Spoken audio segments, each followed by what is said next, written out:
Here's the truth.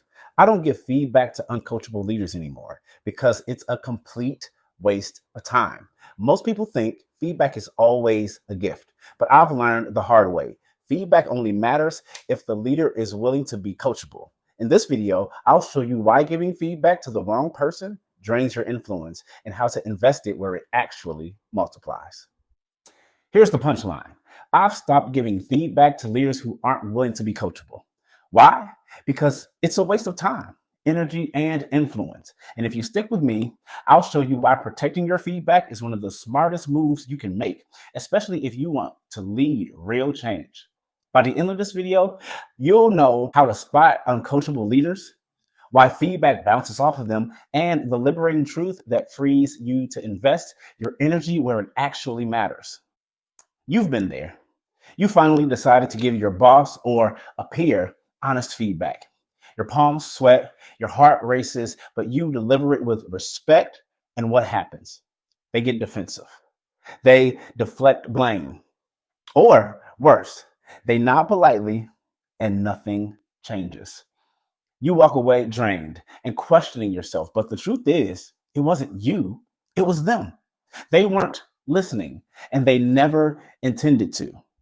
The problem isn't your delivery. The problem is their refusal to grow. Feedback only works in the hands of someone willing to be coachable. Give it to an uncoachable leader, and it's like pouring water into a bucket filled with hose. It disappears. Nothing changes. And while you're busy trying to fix them, the real cost is your energy, your team, and your results. I once worked with a leader, let's call him Dan. Brilliant strategist, strong track record, but impossible to coach. People tiptoed around him because every piece of feedback bounced off him like bullets on steel. I tried for months. Honest conversation, carefully chosen words, even anonymous surveys. Nothing worked. Finally, after yet another fruitless session, I thought, why am I fighting harder for his growth than he is? That day, I stopped. And here's the twist. The moment I stopped wasting effort on uncoachable leaders, I had more energy to invest in the ones who were hungry to grow. And the hungry ones transformed everything. So here's my stance. I don't give feedback to uncoachable leaders anymore. Not because they don't need it, but because they don't deserve it. Feedback is an investment. It's not charity. And leaders who refuse to be coachable rob their teams, their companies, and themselves. Being uncoachable isn't a quirk. It's a leadership malpractice. We've all heard the cliche, feedback is a gift.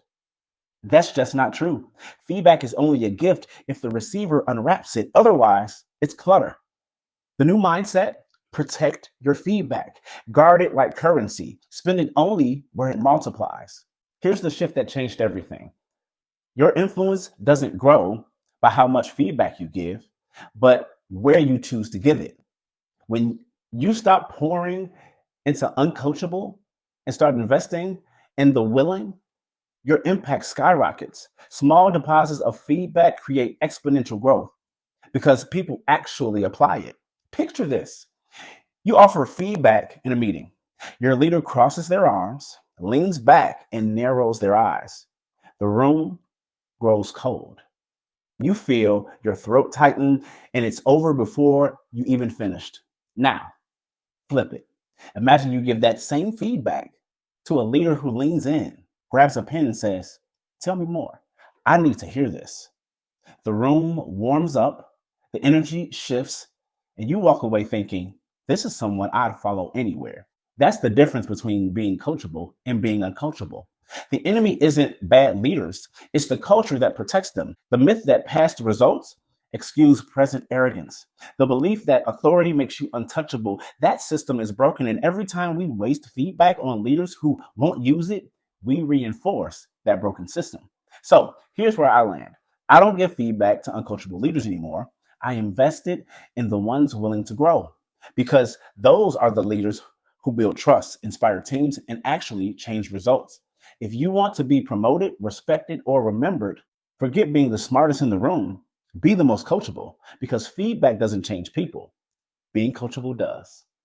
Being coachable is what gets leaders promoted, trusted, and remembered. So stop wasting energy on leaders who refuse to grow and start investing in the ones who do.